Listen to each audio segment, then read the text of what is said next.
Hello and welcome back to Tony Northeastern and the second part of building a control panel. Things have moved on since the last video, as we shall see.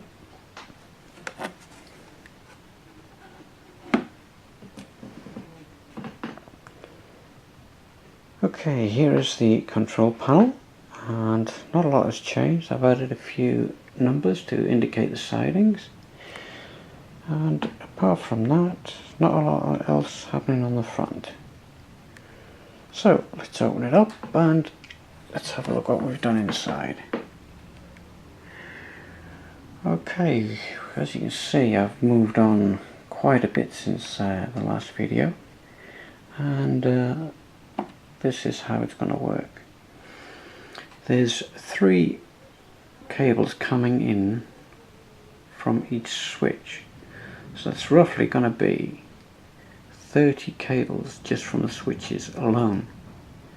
And the good thing about these terminal blocks is that there's 12 blocks for each terminal.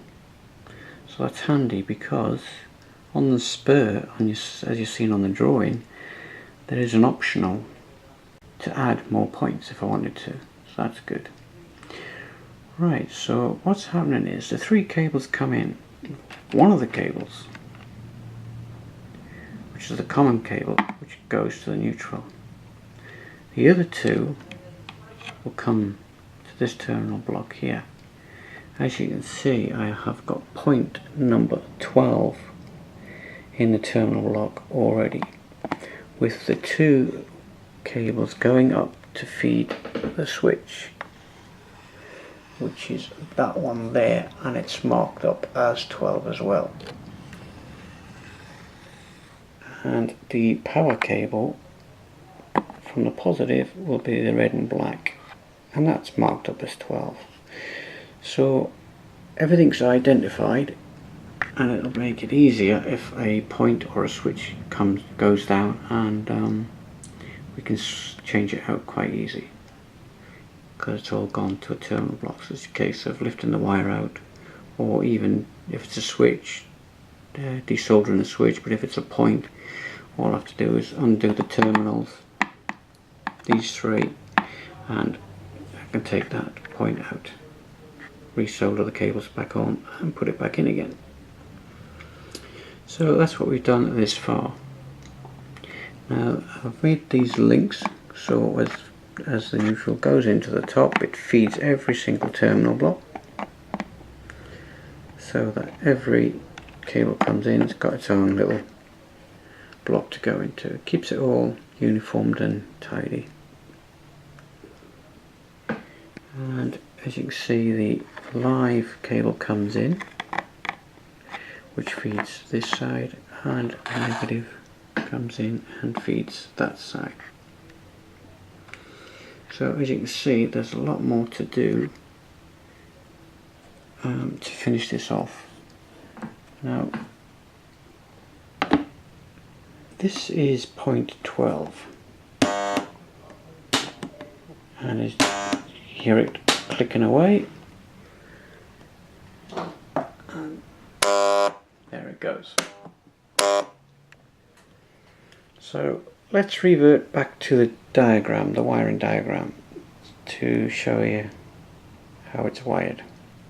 Okay, here's the wiring diagram, which I showed you, I think, on one of the videos. I think it was installing the point motors. And as you can see, there's the grey and the light blue, which goes to the blue negative. The switch wire, which is the red and black, which is the live, which then goes to this toggle switch, and when you flick it one way or the other, flicks the solenoid, which is in here. So I hope that explains the setup that I'm using. Okay, as you can see, 10, 11 and 12 are the 3 points closest to the control panel, which is 12, 11 and 10. so they've got enough length to come into the control panel.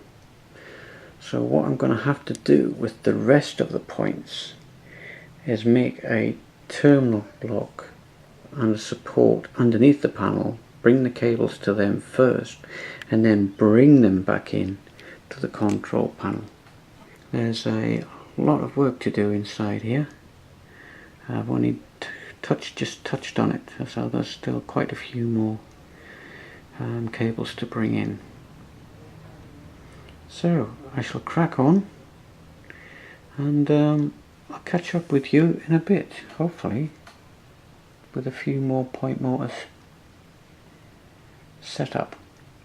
Anyway, number 12 is the first live point on this layout that actually has the solenoid working. Although there are live points on the layout, meaning they've got their solenoids fitted and the frogs can be switched, the solenoids have not been wired up yet. Okay, so see you in a bit. Meanwhile, a few days later, let's have a look to see how it's been getting on.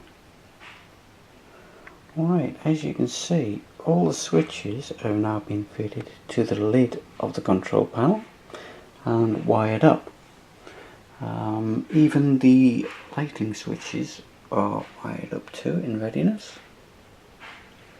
I have a couple of spare switches there, which I'll go into more detail later on. But there you have it, all complete. Just a quick reminder that the switch wire is the center one, and then to revert to which way you want to go on the point. Okay, so let's have a look in the main part of the control panel. Alright, and here we are. It's been kept as tidy as can be.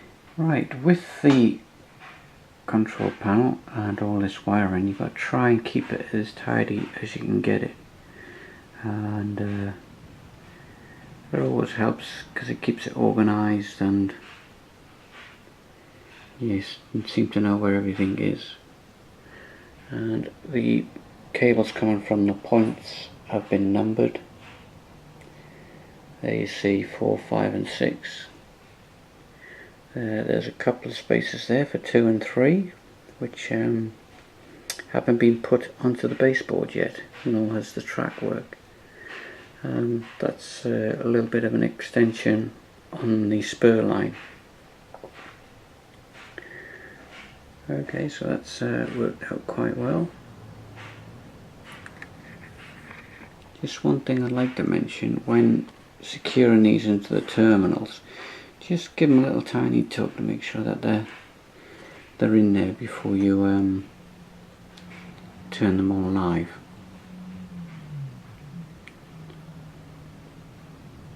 Right, let's have a look at the actual lid itself.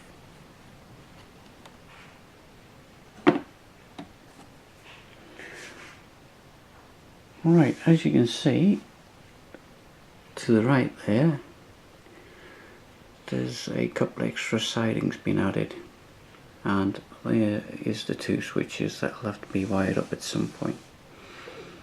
But it's just a little bit of forward planning. At some time I will get round to doing that a little bit. But as you can see, the panel is now complete with signage as well. One for the lights and a nameplate for the sidings as well.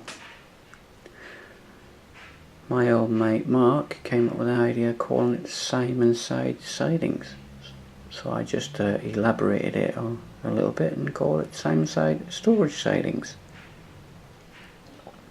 So cheers for that, Mark.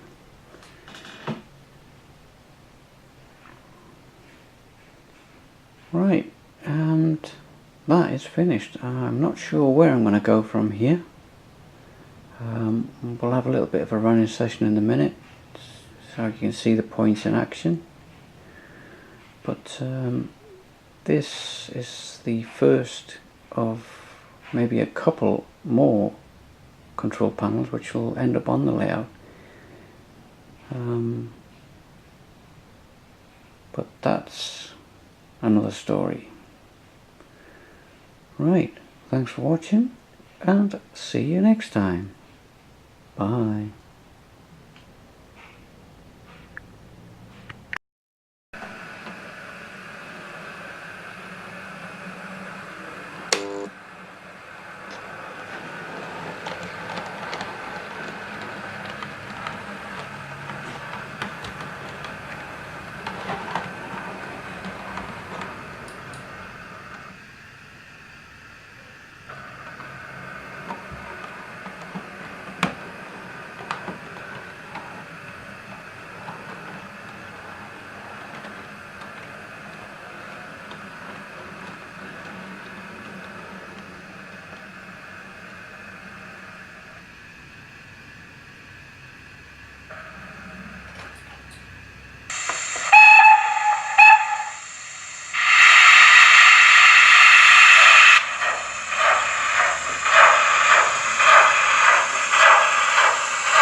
Okay, thanks for watching. See you next time. Northeastern. Bye.